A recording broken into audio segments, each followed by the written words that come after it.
vehicle is ready to launch. Mission direct. 3, You have permission 2. to launch. We have ignition of the RS-68A main engine. And we have liftoff of the United Launch Alliance Delta IV Heavy rocket. Mach 1, execute. And we have indication of spacecraft separation.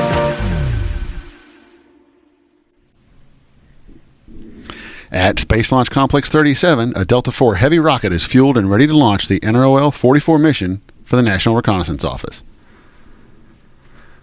Good morning. I'm Dylan Rice, a systems test engineer, launch conductor, and your host for today's broadcast.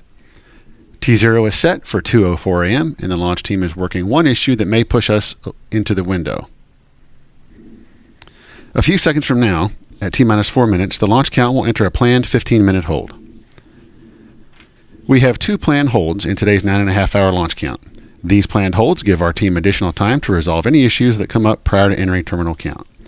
At the request of our customer, today's live coverage will conclude following payload fairing jettison, scheduled to occur about 6.5 minutes after liftoff. In addition to watching our webcast, you can follow live mission progress at ulalaunch.com. Will Ulrich, the 45th Space Wing's Launch Weather Officer, recently briefed the team on weather conditions here at Cape Canaveral. The probability of violating launch constraints is 10%. Ground winds are 5 to 10 knots out of the southwest, and the temperature is 81 degrees Fahrenheit. So the weather is within launch commit criteria and looks favorable for our planned T0 at 2:04 a.m. Eastern.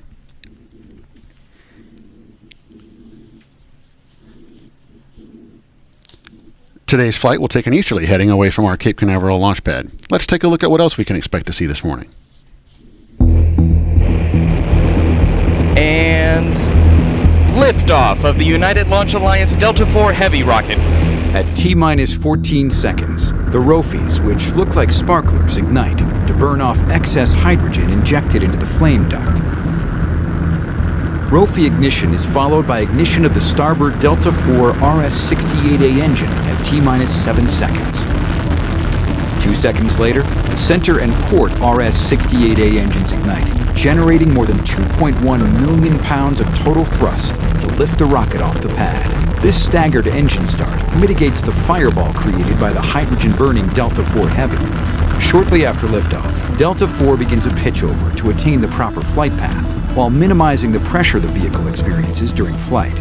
The Delta IV reaches Mach 1, the speed of sound, at 1 minute 18 seconds.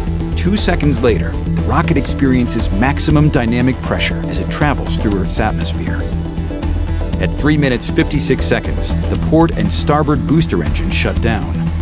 2 seconds later, the port and starboard boosters are jettisoned. The center booster engine then throttles to full power to maximize performance. Approaching main engine cutoff, Delta IV is traveling at more than 24,753 kilometers, or 15,381 miles per hour, is located 111 kilometers or 69 miles in altitude, and is 586 kilometers or 364 miles downrange. At 5 minutes 36 seconds, propellant levels deplete and the booster engine shuts down. 7 seconds later, the Delta IV separation system activates to release the first stage. The vehicle now weighs a little more than 5% of what it did at liftoff. At 5 minutes 56 seconds, the Delta cryogenic second stage main engine burn begins. During ascent, NROL-44 is protected inside a 5-meter diameter tri-sector payload fairing. At approximately 6 minutes 38 seconds, the payload fairing is jettisoned. Delta IV continues its national security mission following payload fairing jettison.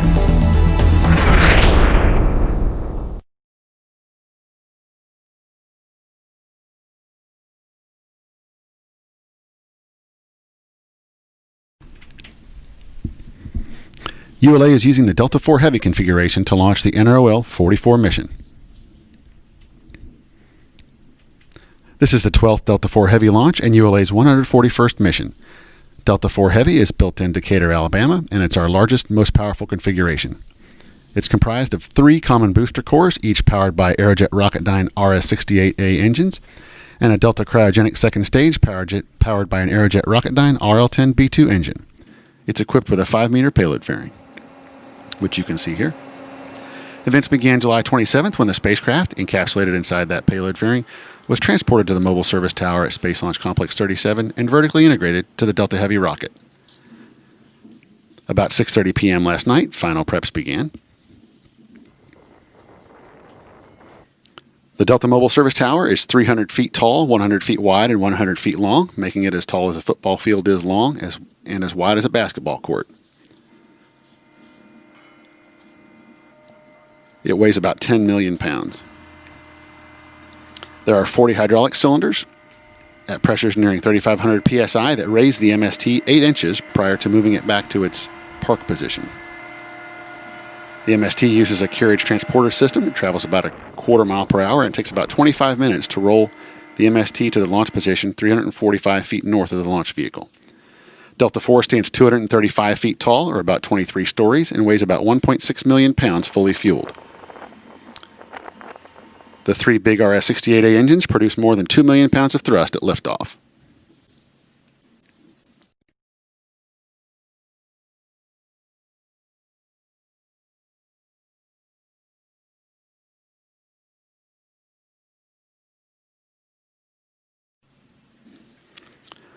Today's launch is for the National Reconnaissance Office, or NRO.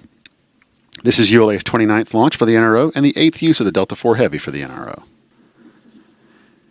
The NRO is a joint organization engaged in the research, development, acquisition, launch, and operation of innovative overhead reconnaissance systems necessary to meet the needs of the intelligence community and the Department of Defense. The NRO is recognized for its transformational intelligence collection systems that are used to develop highly accurate military targeting data, support international peacekeeping and humanitarian relief operations, and to assess the impact of natural disasters.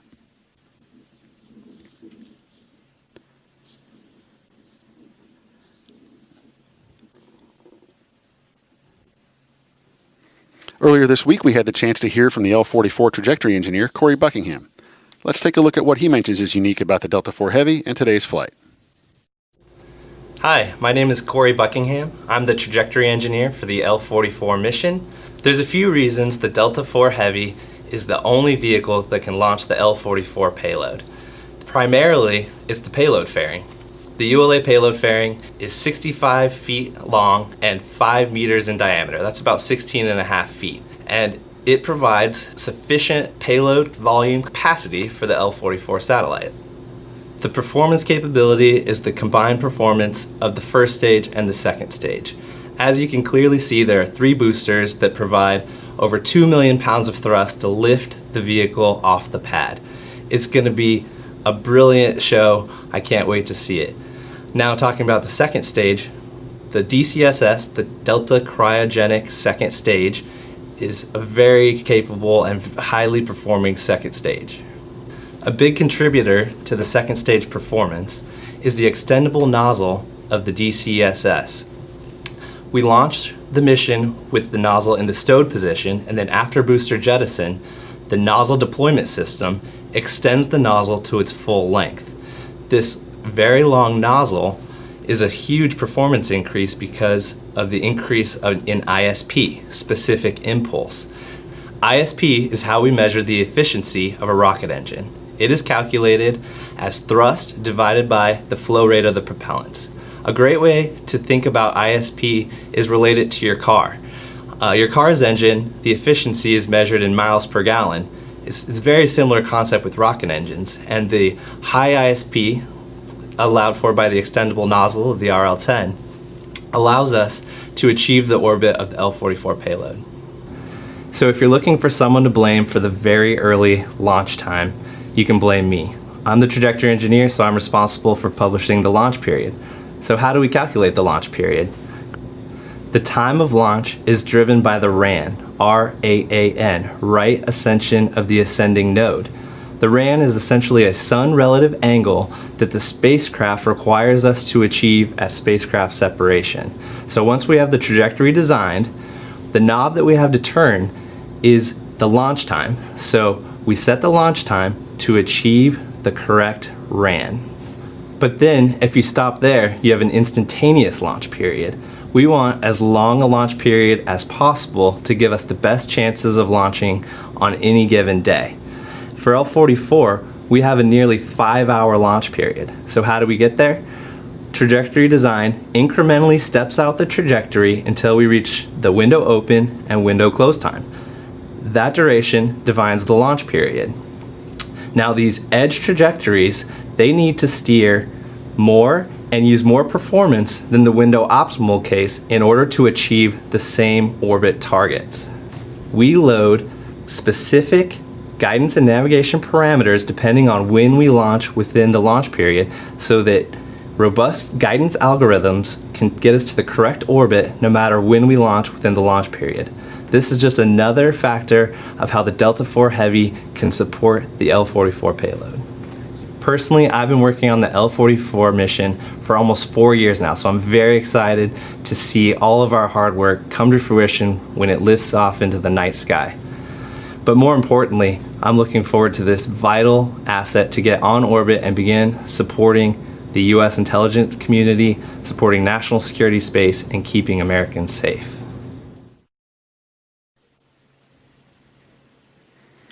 As I mentioned at the open of the broadcast, the team is working one issue. They're analyzing a temperature in one of the vehicle compartments, and so we are going to be extending this built-in hold until we have further information.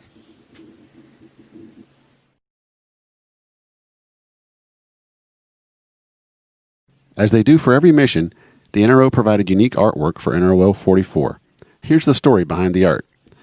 The background of this artwork is a dark shade of NRO blue to symbolize cross-organization collaboration required for mission success.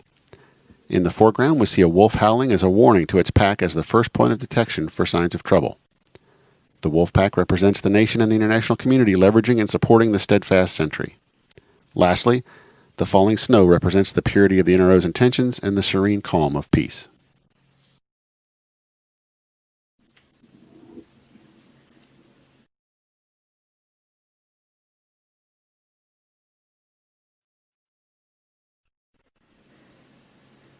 A few moments ago, Mission Director Colonel Chad Davis remembered our friends and colleagues, Chuck Mitchell and Winnie Pang.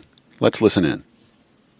This morning's NROL-44 launch is dedicated to the memory of Chuck Mitchell and Winnie Pang. Chuck and Winnie have dedicated countless hours of technical expertise, ensuring the incredible success of a multitude of launches. Their warm smiles, team spirit, and phenomenal leadership have rippled across the aerospace and launch communities. To our fellow patriots, rest in peace.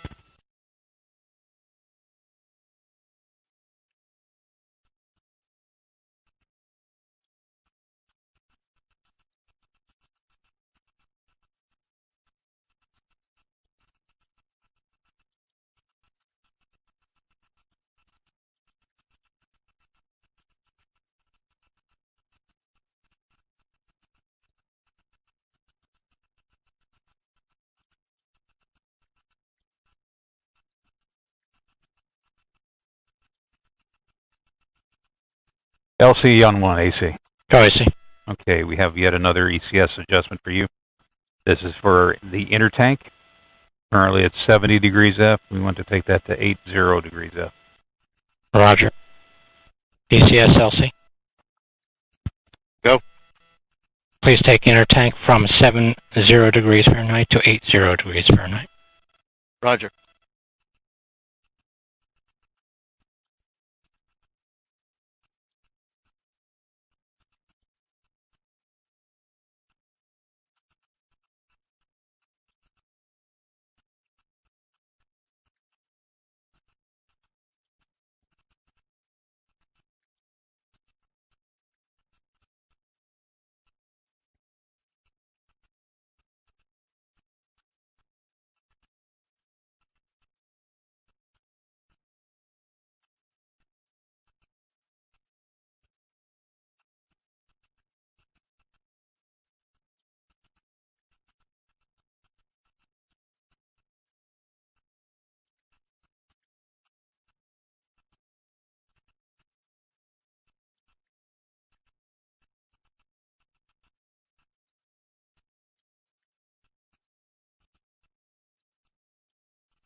This is Delta Mission Control at T-minus 4 minutes and holding. We remain in the planned 15-minute built-in hold as preparations for launch continue. The team is still working through the temperature issue I mentioned earlier, and we'll get back to you with a new T0 as soon as we have one.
As I mentioned earlier, today's launch is ULA's 29th for the NRO. While we stand by and wait for that new T0, let's take a look at the huge role the NRO plays in the security of our country. T-minus 3, 2, 1, 0. Ignition.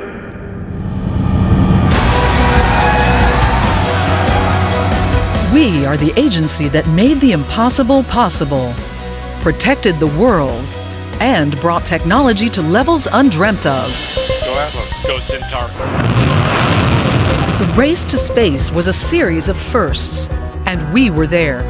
We were the first to surveil our adversaries from the high ground of space, literally taking technology to new heights, watching our adversaries, guarding against the threat of nuclear war, and providing strategic advantage to our nation.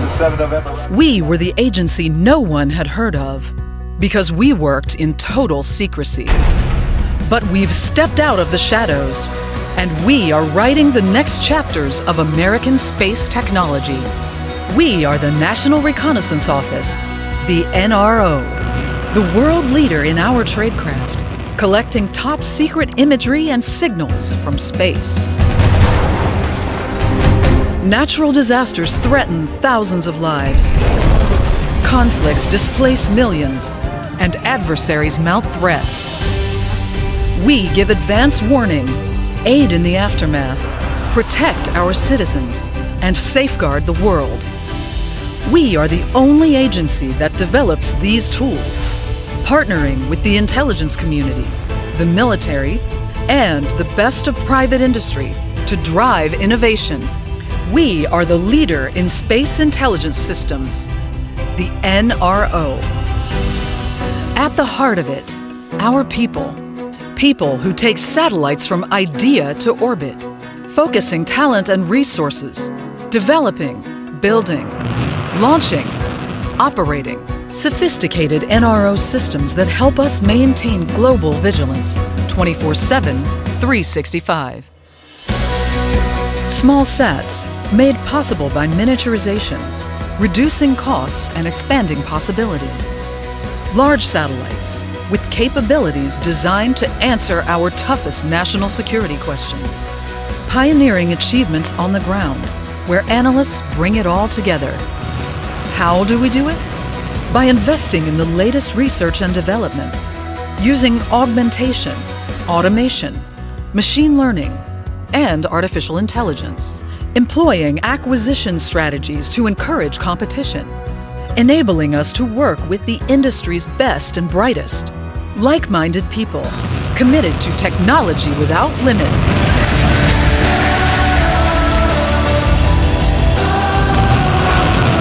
This is where careers rise to heights unimagined, where you can take your eyes and ears into space. We deliver, under budget and on schedule, meeting and exceeding expectations, to answer questions yet unasked. We develop new technologies every day and put them to use in record time in the high ground of space. No one can match us. The National Reconnaissance Office, the world leader in intelligence gathering. We are the NRO.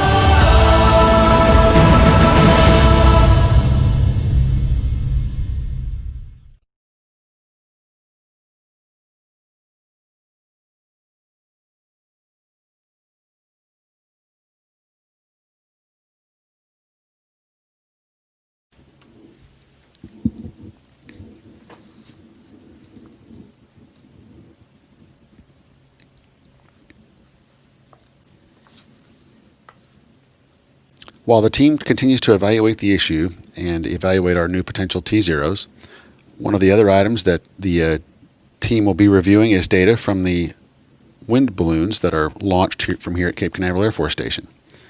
Data from these balloons are used to generate a steering profile for the first 115,000 feet of flight.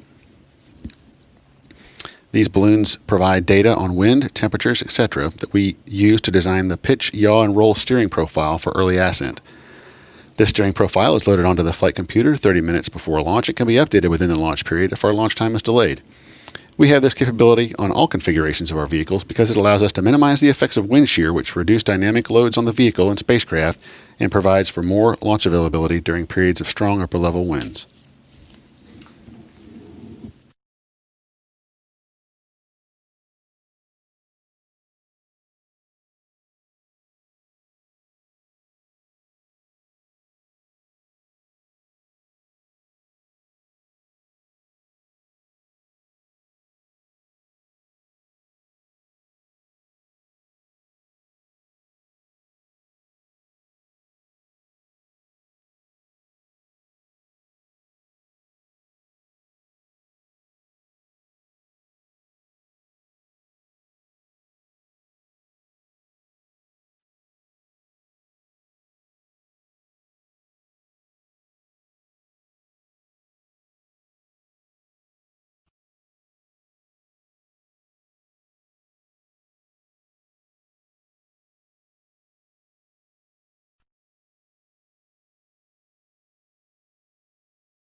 Minutes and holding.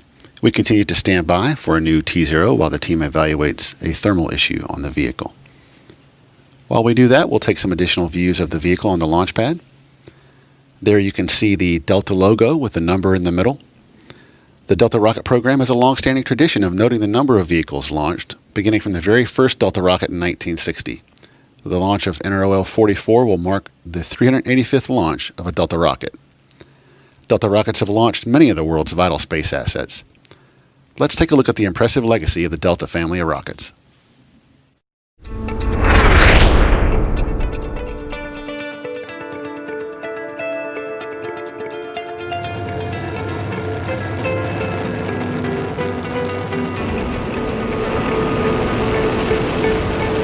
Though first launched in 1960, Delta's story really begins in the mid-1950s with the development of the Thor Intermediate Range Ballistic Missile.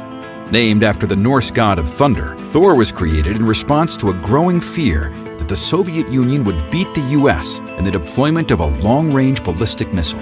The goal was to design a system that could deliver a nuclear warhead to a target 2,300 miles away, the distance between the United Kingdom and Moscow. On January 25, 1957, the first Thor lifted off from the newly constructed Space Launch Complex 17 at Cape Canaveral. Following a series of early failures, the Thor team celebrated their first success on September 20, 1957. In all, 59 Thor IRBMs were launched, with the last flight occurring in 1975. Thor began the transition from missile to space launch vehicle in 1958. On October 11, 1958, America's newly formed space agency marked its inaugural launch when Thor Able boosted NASA's Pioneer 1 on a mission to the moon, and NASA's long partnership with Thor was born. NASA and the Douglas Aircraft Company began development of the fourth and longest-lasting Thor configuration in April 1959. Using a Thor first stage and a Vanguard second and third stage, Delta I lifted off on May 13, 1960 from Cape Canaveral Space Launch Complex 17. Though its first launch was not successful, the Delta team quickly pinpointed the failure and 3 months later delivered NASA's Echo 1 communications satellite to orbit. Following Echo 1, the Delta team racked up an impressive 22 successful launches. Led by Bill Schindler, the Delta rocket earned its industry workhorse moniker for rapidly establishing itself as one of the most reliable and versatile launchers. During the 1960s, Delta launch vehicles paved the way for the burgeoning communications industry, launched America's first weather satellites, and sent probes to explore our universe. AT&T's Telstar 1, the first commercial communications satellite, launched in 1962, and in 1963, SYNCOM-2 became the world's first geosynchronous satellite. TIROS, or Television Infrared Observation Satellites, provided the National Weather Service with humans' first view of the Earth's cloud cover. In orbit around the Earth, Moon, and Sun, NASA's Explorer satellites provided us with a deeper understanding of the solar wind, cosmic rays, as well as Earth's magnetic field and radiation belts. By the end of the decade, launch vehicle modifications, including the addition of solid rocket motors and an upgraded third stage, made it possible for Delta to orbit satellites 10 times larger. The 1970s was an international decade for Delta, as the manifest included scientific and communication satellites for several countries across North America, Europe, and Asia. Perhaps the most demanding challenge of the 1970s was the launch of the Earth-imaging Earth Resources Technology Satellite, later known as Landsat. The mission for the Earth Sciences community required major changes to the Delta propulsion and guidance systems. During the 1980s, Delta continued its reliable service to the communications, weather, and Earth imaging communities.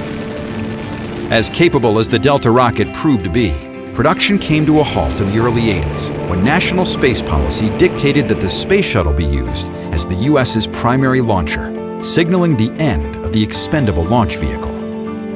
But in 1987, the Delta team picked up where they left off, and development began on a launch vehicle to support the Air Force's Global Positioning System.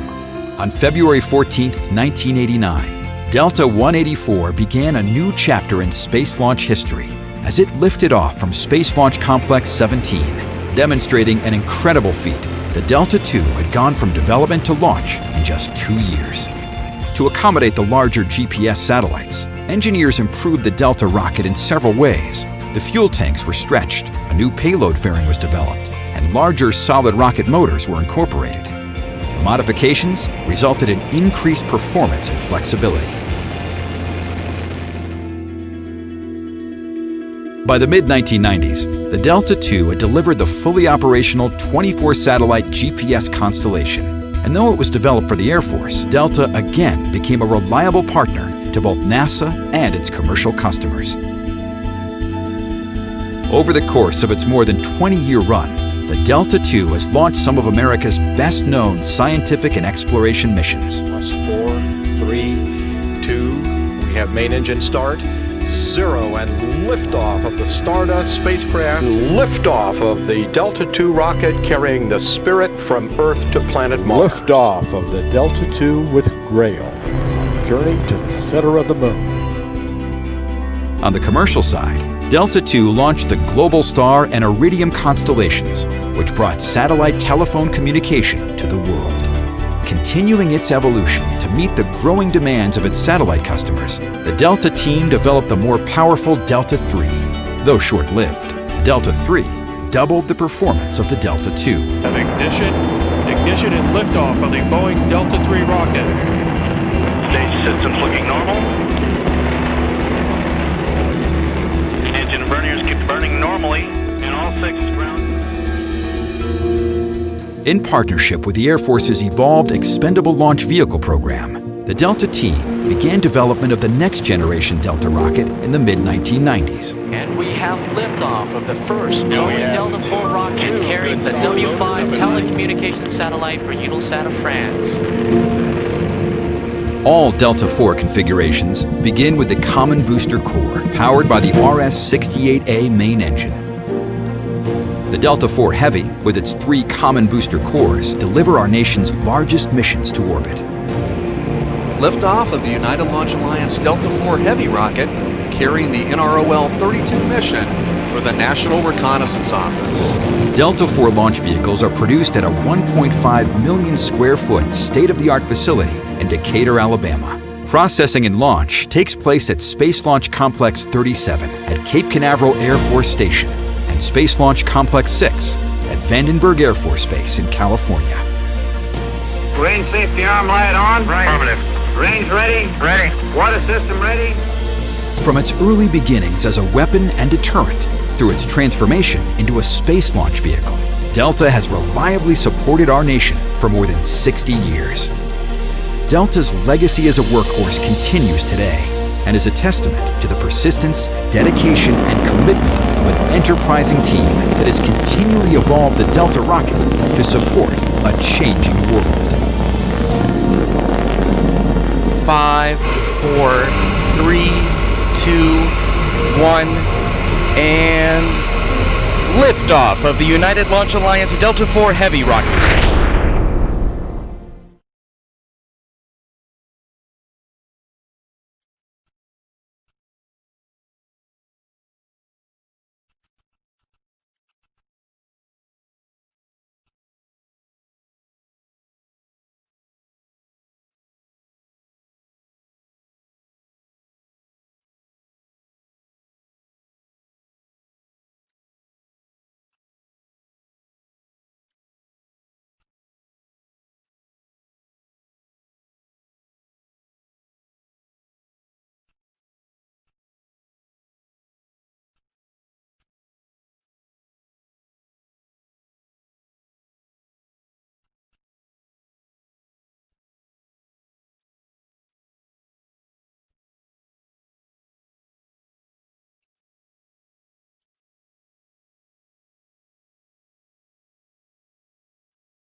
This is Delta Launch Control at T-minus 4 minutes and holding.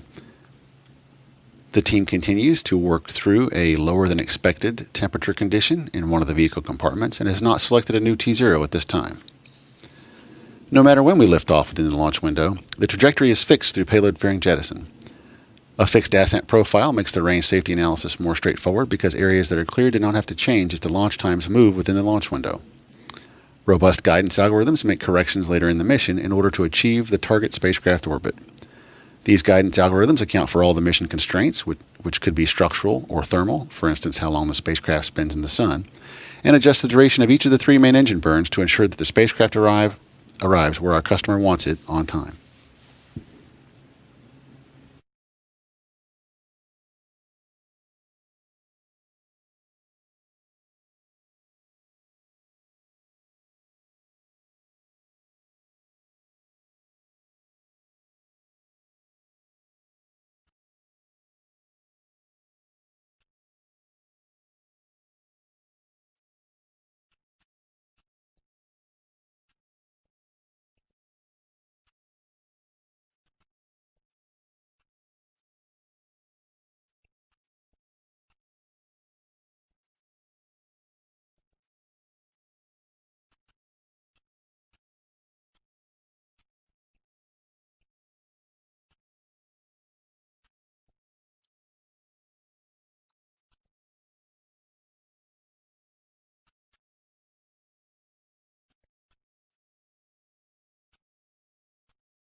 This is Delta Launch Control at T-minus 4 minutes and holding. The team continues to work through a thermal observation in one of the vehicle compartments that does not match pre-launch predictions. And we are awaiting a new T0. Whenever we have issues like this come up, the anomaly chief, who you will hear polled in the final countdown, will form a team comprised of ULA engineers, both here at the launch site and, if required, back at our design center in Denver, Colorado, to talk through the issue. As part of that team, the United States Space Force has engineers represented in that conversation as well. And if it's an issue that comes up and could potentially impact our spacecraft, the spacecraft team is invited to participate in that discussion also. During that discussion, the team will work through current observations and potential troubleshooting steps if required.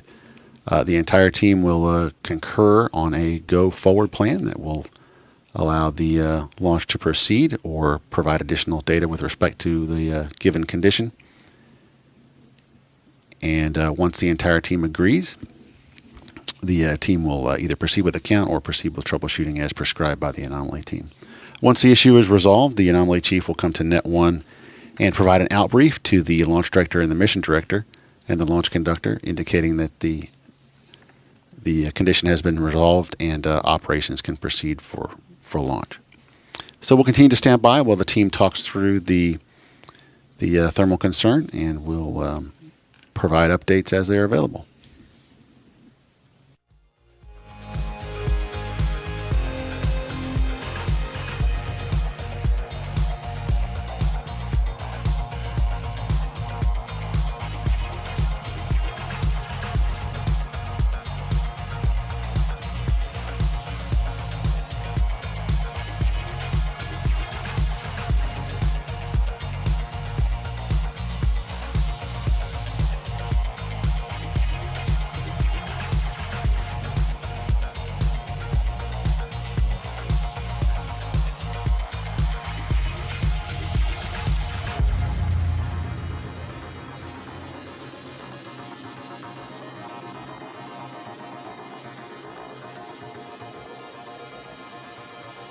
Go, LD.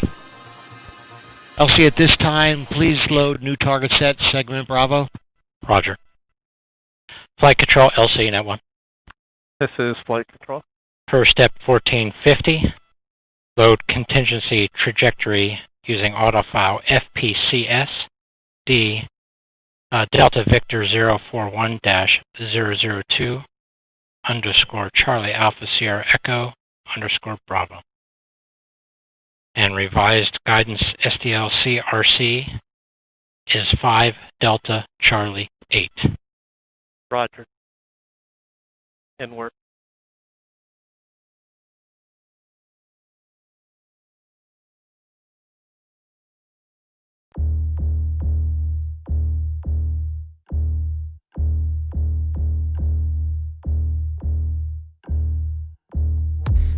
This is Delta Launch Control at T-minus 4 minutes and holding. As you just heard, the launch conductor gave the order after direction from the launch director to update our some of our guidance parameters. We spoke about that earlier in the feature with trajectory engineer Corey Buckingham. As we proceed through our launch window, there are certain points that we will reload new guidance parameters, ensure that we have an optimal flight to the spacecraft's target orbit.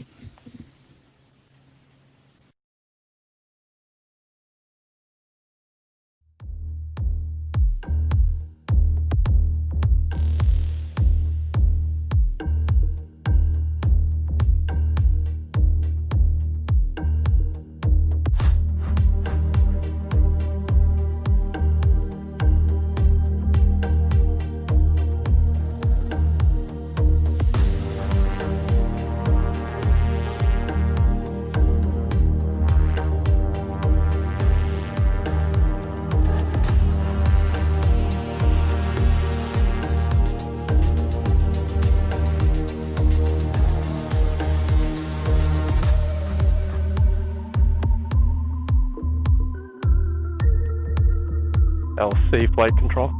Go flight control. Contingency trajectory has been loaded using autofile FPCS Delta Victor 041-002-K_Bravo with a revised guidance SPL-CRC of 5 Delta Charlie 8. Roger.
This is Delta Launch Control at T-minus 4 minutes and holding. The team continues to work through the thermal issue I mentioned earlier.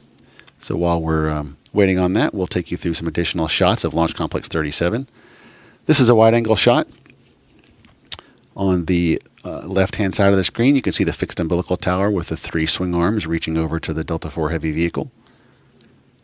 In the background, you'll see a flame. That is a hydrogen flare stack, so gaseous hydrogen that is basically evaporating from the liquid state gets burned off through that hydrogen flare stack.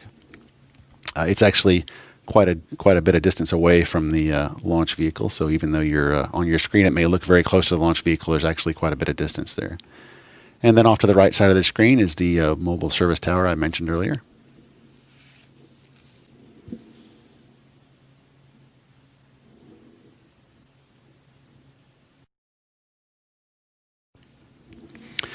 Here's a view of one of the Delta's onboard cameras.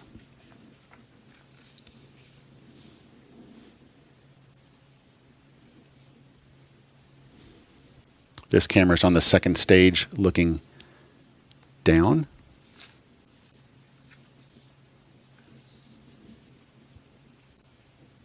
And here's a closer view of the launch pad and the swing arms. On the opposite side of the vehicle, you can see gaseous liquid oxygen as it's escaping out the oxygen vents. At this point in the count, the liquid oxygen will be replenished as liquid oxygen evaporates into the gaseous format and comes out those vents as you see there on the first stage.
This is Delta Launch Control at T-minus 4 minutes in holding. We continue to evaluate the thermal issue on the first stage of the vehicle and are standing by for a new T0. We've created a short tour of our launch locations here at Cape Canaveral in Florida. Let's take a look around. With missions launched to every planet in the solar system, as well as critical national security, science, weather, and communication satellites, ULA has established a long-standing reputation for reliability and orbit accuracy in the space launch industry. At our launch site in Cape Canaveral, Florida, the story begins with ULA's Atlas and Delta rockets arriving on the RS rocket ship.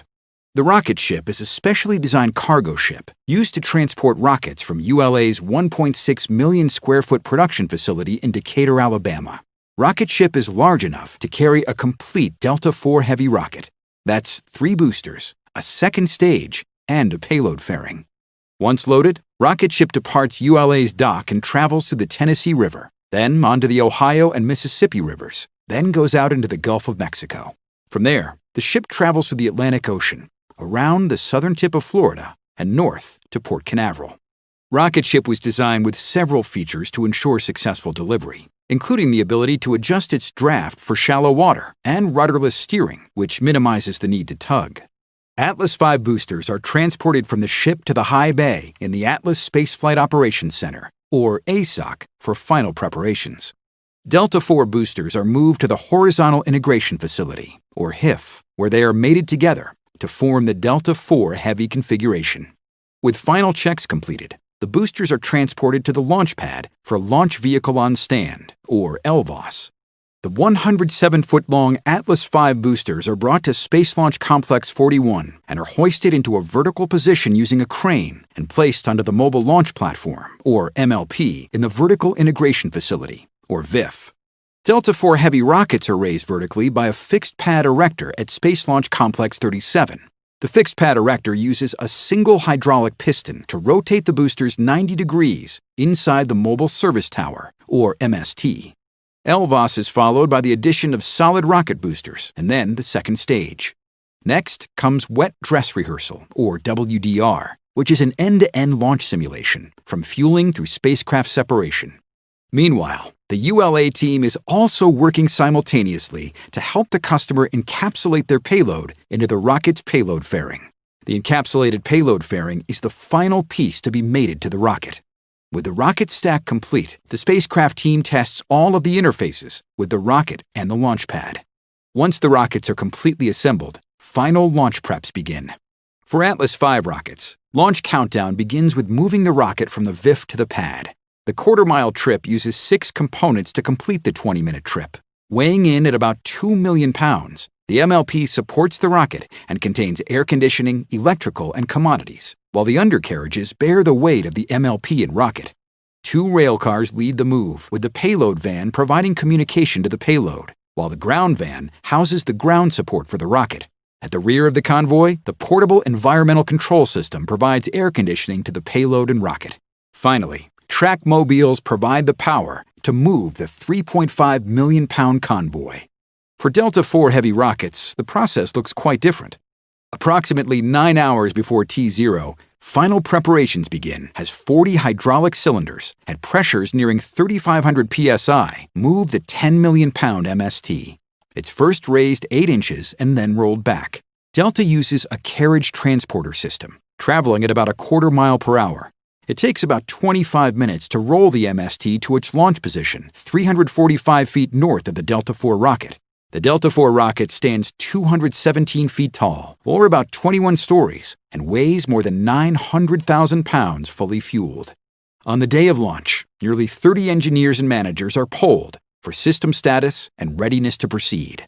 Status check to proceed with terminal count, Atlas Systems, propulsion. This is the final status check before launch for all Atlas and Delta vehicle systems, ground systems, the spacecraft, and the U.S. Air Force Eastern Range. The vehicle system readiness poll includes electrical systems, hydraulics, pneumatics, propulsion systems, flight control, and propellants. Range coordinator. Clear to proceed. Launch director. Launch vehicle is ready to launch. Mission director.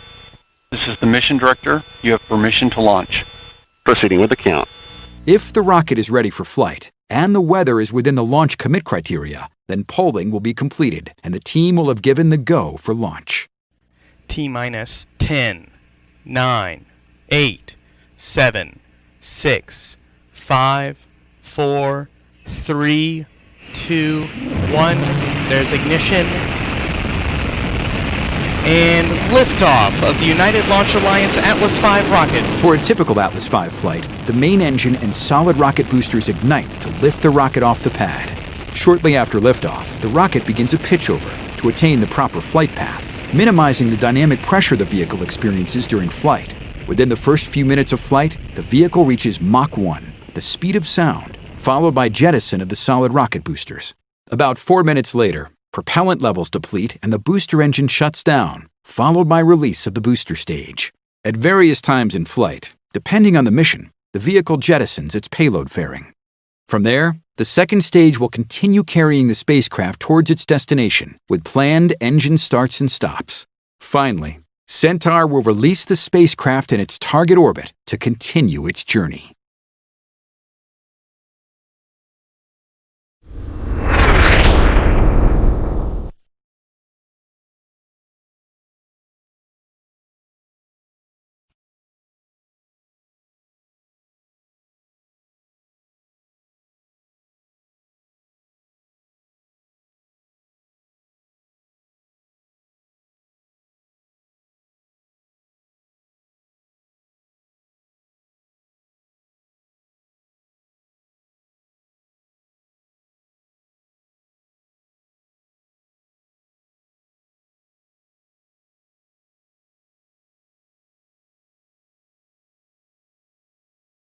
LCM1, this is AC. Go AC. I'm ready to brief the concerns for the OCU temp. Roger. LD Net 1. LD. MD Net 1. MD. Proceed AC. Okay, the team did some very thorough reviews and ran some models. Based on that and our analysis, we have a conservative prediction from the models, and it generated sufficient margin. Plus, looking at our flight trajectory will be mainly in sunlight, so that helps the situation as is. Our recommendation is to proceed, that we have no concerns with these current temps in the OC. LC concurs. LD. LD concurs. MD. MD concurs.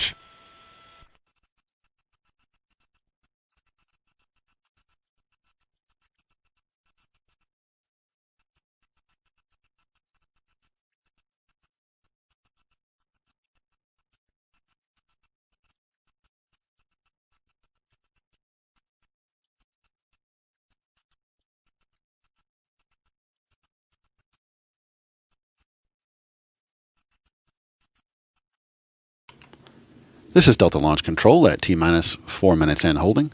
As you just heard, the anomaly chief provided an out brief on that anomaly with concurrence from the launch conductor, launch director, and mission director. So in just a short few moments, we'd expect to be hearing a new T0 from the leadership team. So we'll stand by.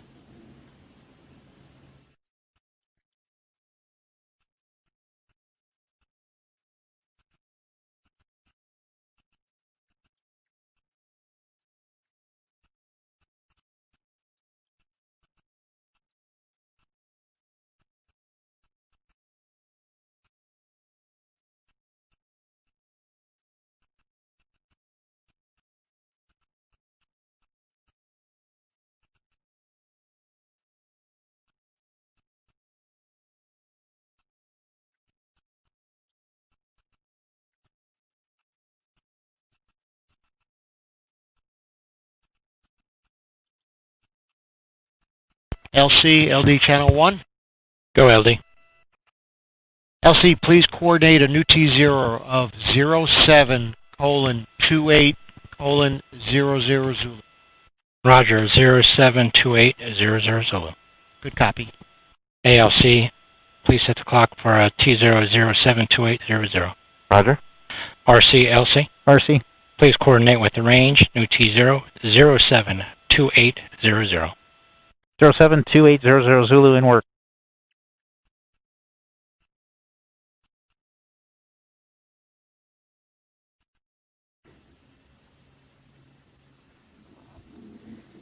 This is Delta Launch Control at T-minus 4 minutes and holding.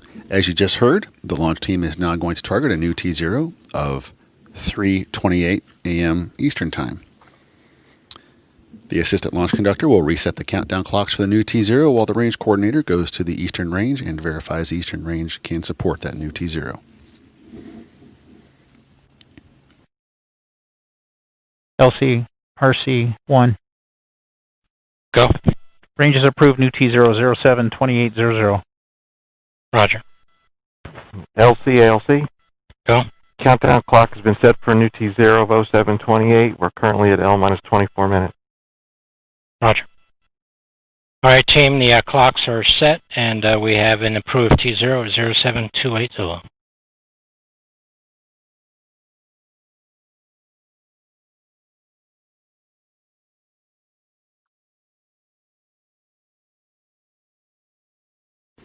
This is Delta Launch Control at T-minus 4 minutes and holding.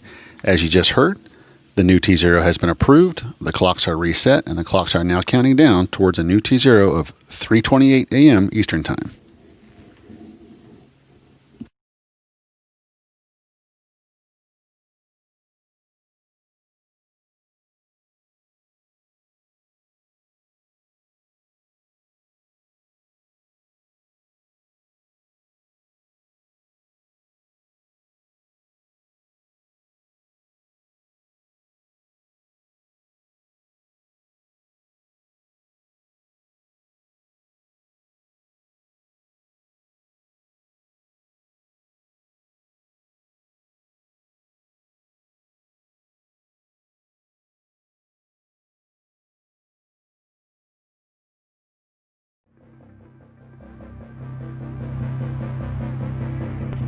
L minus 23 minutes.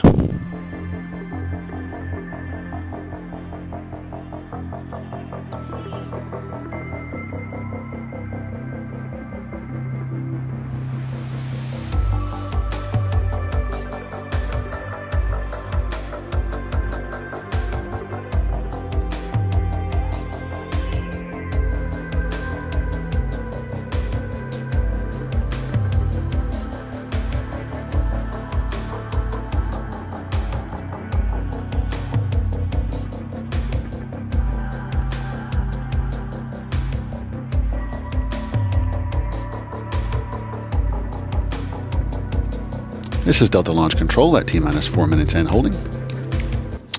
As you can see on your screen, this is a view from the Launch Control Center at the Delta Operations Center. The team in the LCC is responsible for the final pre-launch checkouts, fueling, and launch of the Delta IV Heavy vehicle.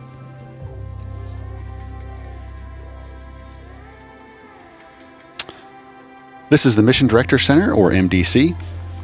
Within the MDC, you'll find the ULA Launch Director and the NRO Mission Director, who you just heard as they received an out brief on the anomaly we have been working and then provided direction on that new T0.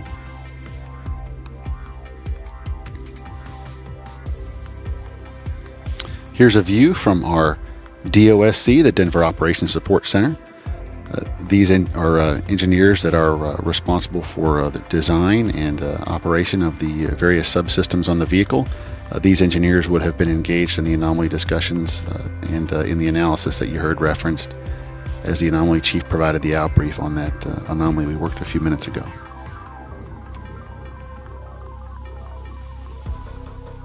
L minus 21 minutes.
This is Delta Launch Control at T-minus 4 minutes and holding.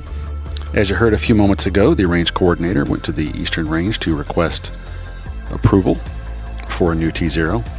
ULA collaborates with the Eastern Range to prevent launching at a time that would result in the vehicle colliding with the ISS, another satellite, or catalog space debris. Our trajectories in the launch window are provided to the Space Force for analysis prior to launch day, and we're given a report several hours before launch that indicates if launch on a given minute within the window, we'll have the rocket or payload flying near an object with a high probability of contact. This report is called a COLA report, which is short for Collision on Launch Avoidance Report. The mission director reviews the report and lets us know if there's a particular minute that we should not target for a T0. In this case, the targeted T0 was clear. Our T0 was approved, and we are counting down toward a launch at 3:28 a.m. Eastern Time. If the dream of a college degree means the world to you, choose a world-class university. The university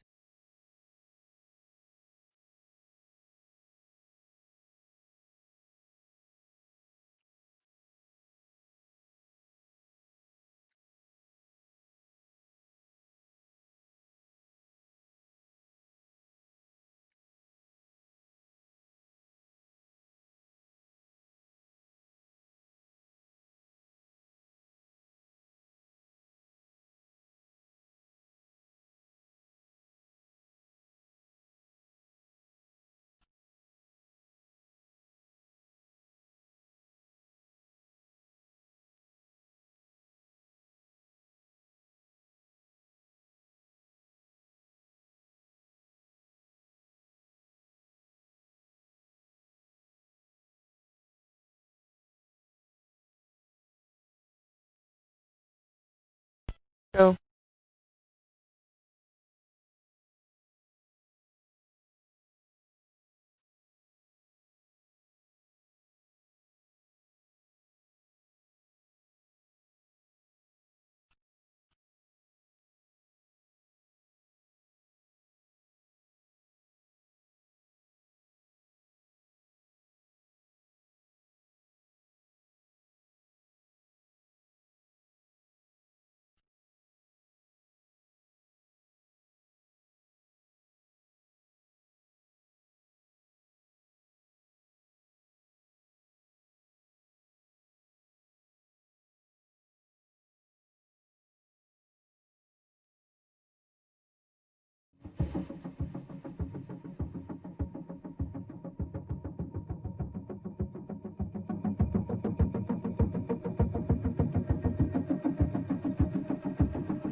ULA provides the analysis used by the Eastern Range to produce stay-out zones for airline pilots and boat captains on day of launch.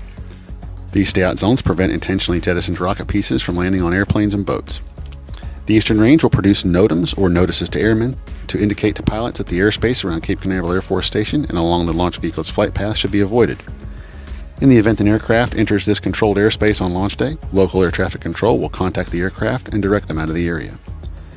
The range also produces notices to mariners to provide the same information to boaters. The U.S. Coast Guard will post these notices at local ports and boat ramps. United States Air Force, NASA, or U.S. Customs and Border Patrol aircraft or U.S. Coast Guard boats may intervene if boaters enter the controlled sea space and do not respond to attempts to communicate. This is Delta Launch Control, T-minus 4 minutes and holding.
L minus 14 minutes. As gas, LC. Go, LC. Establish scan pattern 140. Roger. VSE, LC, net 1. VSE on 1. Verify base bending moment instrumentation is active and data is valid. Verified active. Grafman placard 6 Alpha for launch. Roger, 6 Alpha. OS, LC. OS. Set BBM active. Roger.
Personnel, check your mics on that one.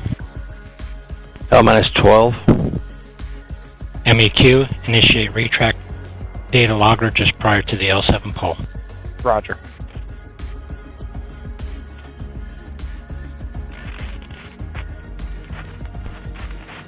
We have an open mic on net 1.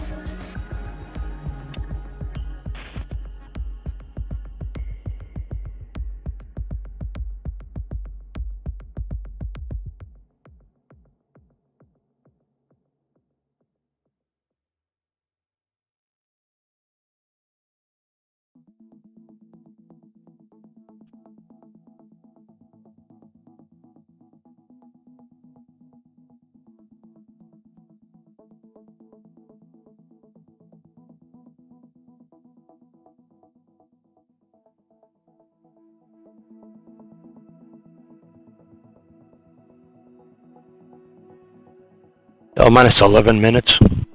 SYS, configure FluMon for PU shadow mode. Roger. Flight control, configure option 910 for PU shadow mode. Roger.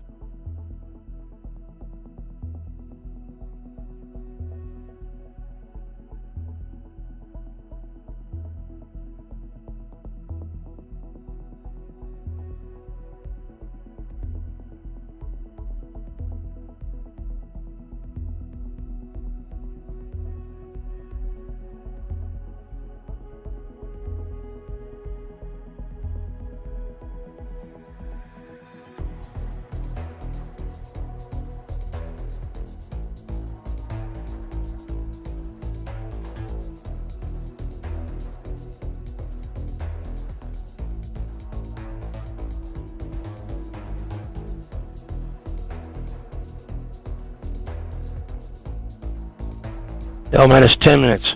All communications switch to channel 1. All personnel and visitors remain in present position until launch.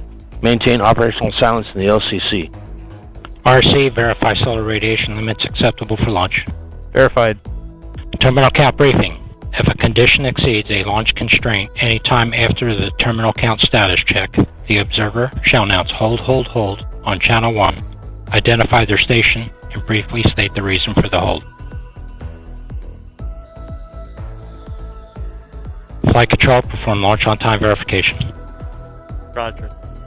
OSM, verify the hold fire switch is in the proceed position. Ready to proceed.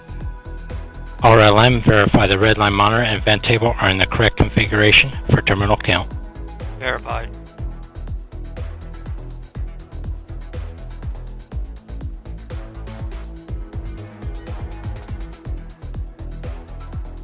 L-minus 9 minutes. This is LC performing hold authority comm check. LSIC RF. Loud and clear. Loud and clear as well. ATD. Loud and clear. Loud and clear as well.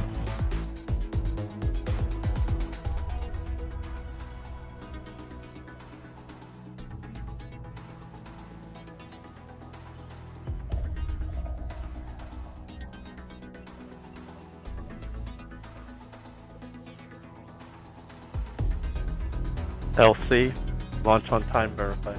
Roger. LC, switch to the ready position. All steps are complete prior to the status check.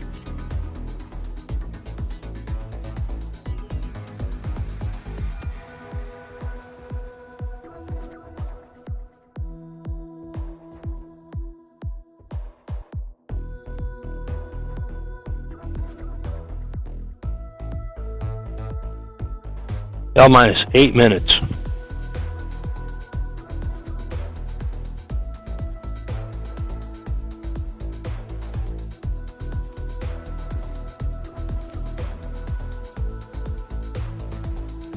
This is Delta Mission Control at T-minus 4 minutes and holding.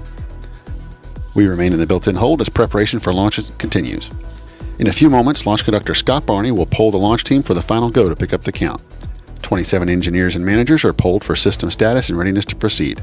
This is the final status check before launch for all Delta vehicle systems, ground systems, the spacecraft, and the U.S. Air Force Eastern Range. The vehicle system readiness poll includes electrical systems, hydraulics, pneumatics, propulsion systems, flight control, and propellants. Let's listen in as Scott Barney performs the final polling of the launch team.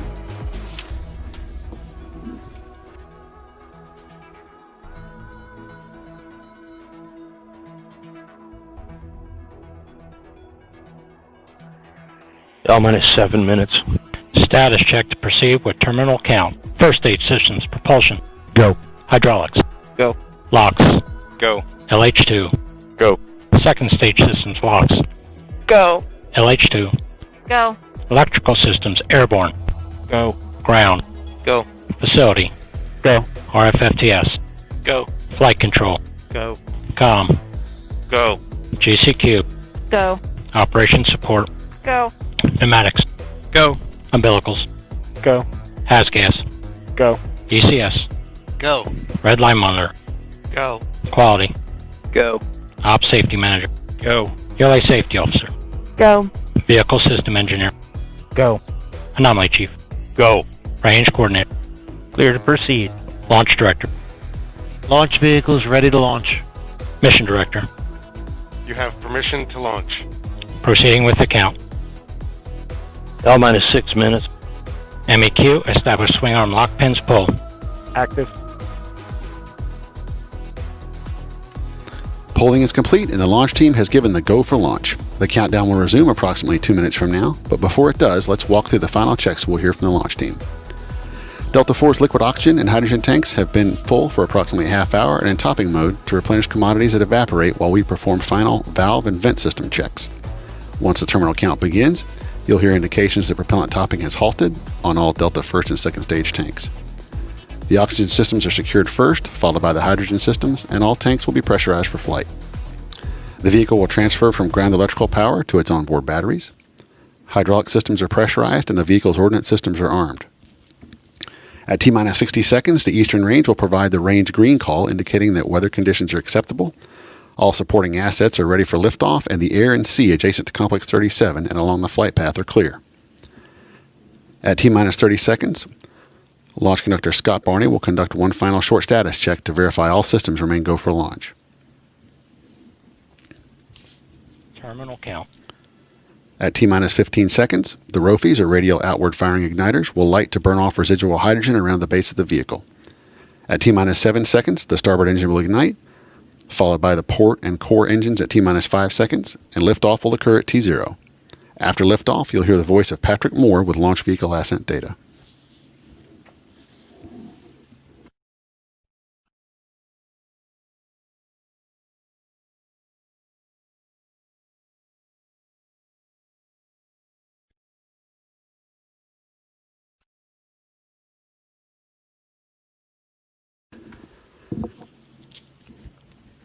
This is Delta Mission Control at T-minus 4 minutes and holding. We anticipate releasing the hold in just a few moments. T-minus 4 minutes. The countdown clock is resumed. We've entered the terminal count. 3:55. Go for launch. Ground pyros enabled.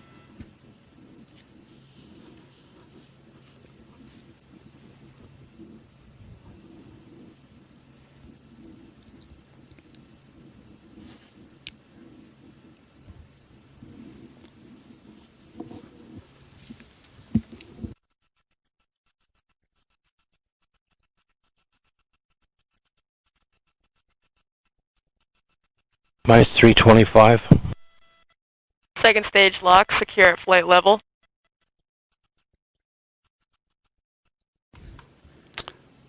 Second stage liquid oxygen systems are now secured and ready for flight. Minus 307.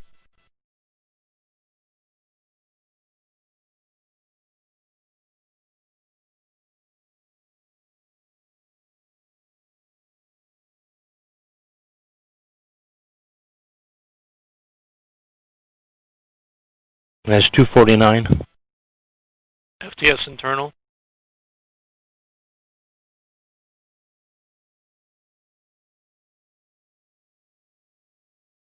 DBC locked at flight pressure and flight level. Vehicle now on internal power. First stage lock systems are secured for flight.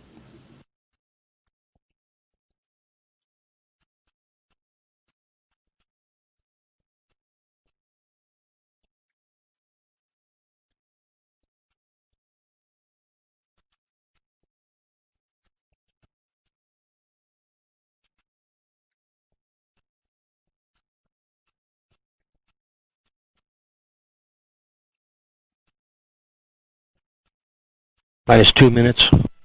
Hydraulic pressure at 4,000. Vehicle internal. 155. Launch sequencer start.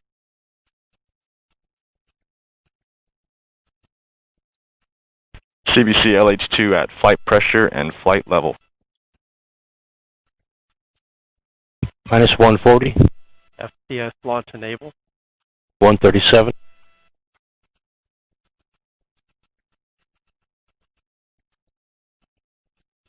FTS armed. T-minus 90 seconds. The launch vehicle, payload, ground systems, and Eastern Range are go for launch. Minus 120. OCUs armed. FCS count started.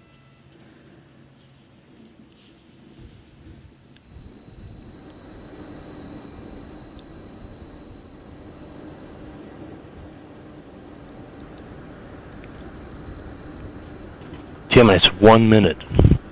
Engine start, box scope. Rock, report range status. Range green. Minus 50.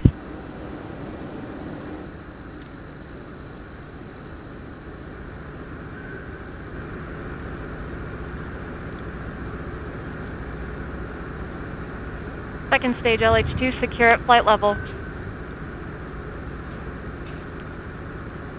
Minus 30. Status check. Go Delta. Go NROL-44.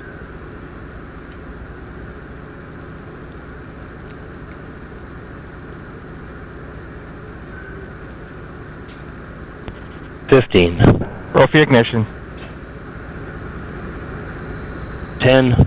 9, 8, 7, 6, 5, 4, 3, 2, and liftoff.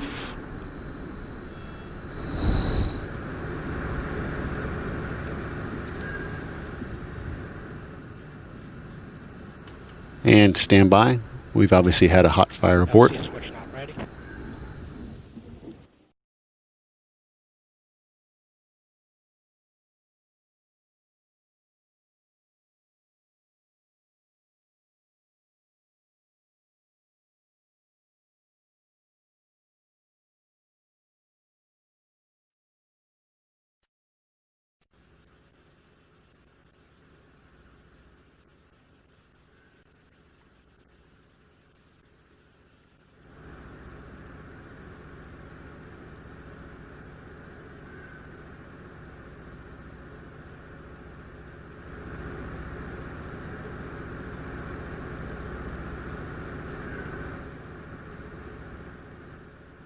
And LC verifies MECO confirm.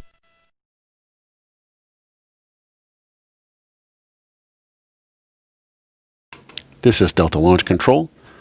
The last call from the launch conductor indicating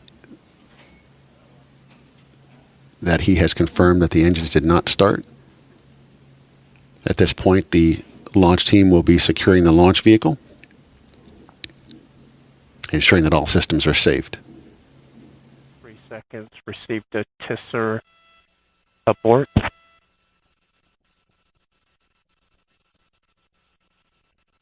Roger. And are you ready to reset the clock T-minus 4 and holding? Roger, ready.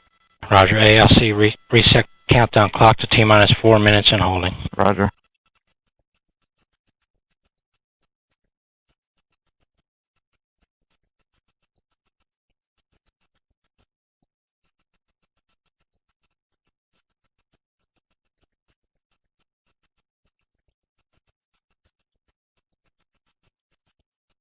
LC, SCS in pre-flight mode.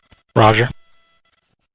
Prop 1, verify safe RS-68 shutdown and following purge configuration. Active, sir.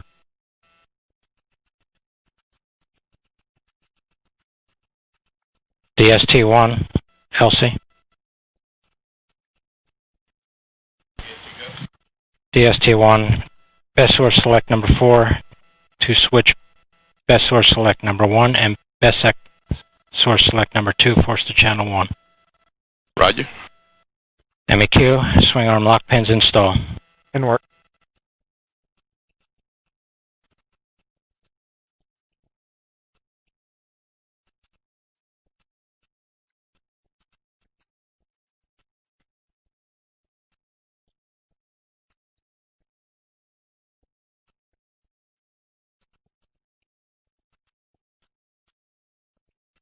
And LC pad looks nominal. OSM, can you verify? We're doing sweeps right now. Roger. I don't see any fires. LC, lock pins installed. Roger. ALC, establish engine cooling water off.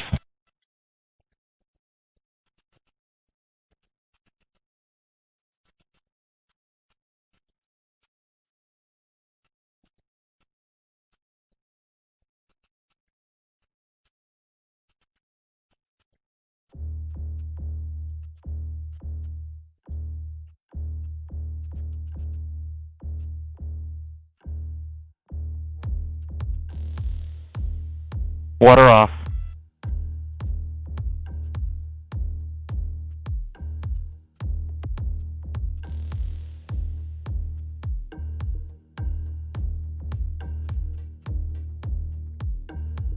LCOSM. OSM. Sweep complete, no fires. Roger. And USO, you can verify same. USO verified. Roger.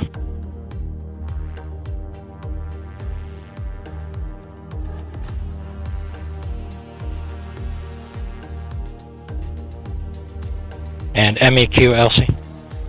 Go ahead. Did you verify lock pins installed? Yes. Roger. Alright. Report system status, Fuel 1. Fuel 1 nominal. Fuel 2. Fuel 2 nominal. Locks 1. Locks 1 nominal. Locks 2. Locks 2 is nominal. And Prop 1. We're still looking, sir, but we think we're nominal at this time. Roger. Report 1 complete. Roger. And PNE, have you established PSN2? Verified.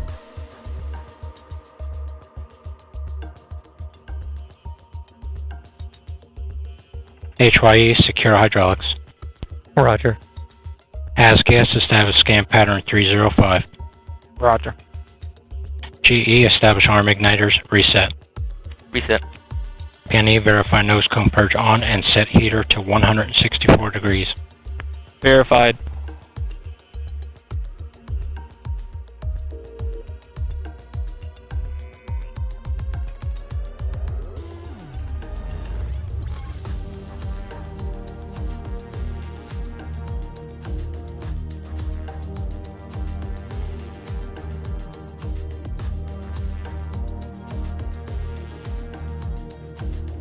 OSM, LC. OSM. Report ready to safe vehicle ordnance. Ready. And verify OSM concurrent safe FTS. OSM concurs. FTS, command FTS safe and external. In work.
This is Delta Launch Control. As you're hearing on the net, the team is working to secure and safe the vehicle. Swing arm lock pins have been installed to ensure the swing arms will not be retracted, and all vehicle systems are being evaluated for their status. So far, all nominal calls from all of the operators relative to their systems on the ground and on the launch vehicle. MEQ, report swing arm system secured. Secured. ALC on TC emergency panel, remote cameras normal. Normal. PNE, configure helium supplies. In work.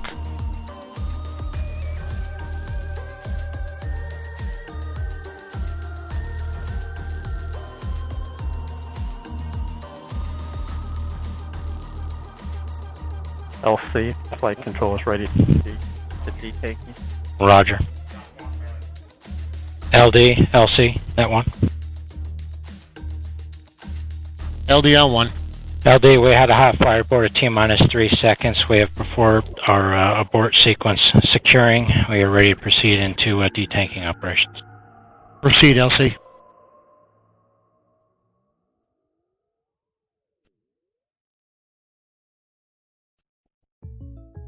Inspired by State Farm's surprisingly great rates. It's so cheap. Yeah, got a great rate on the down low, 'cause Jake isn't your average. Alright team, we're proceeding to Operation 80. If the dream of a And RC notified range of decision. world-class university. RC The copies. University of Florida Online brings the Gator Flight control, terminate option 910 and reset 910 flags. Learning is built with you in mind. Roger. Engaging, flexible. Our online classes are taught exclusively by UF faculty. And LC to 1 able. Share an alumni LC go. Yes, sir. Prop 1. Farmington's state systems nominal. Roger.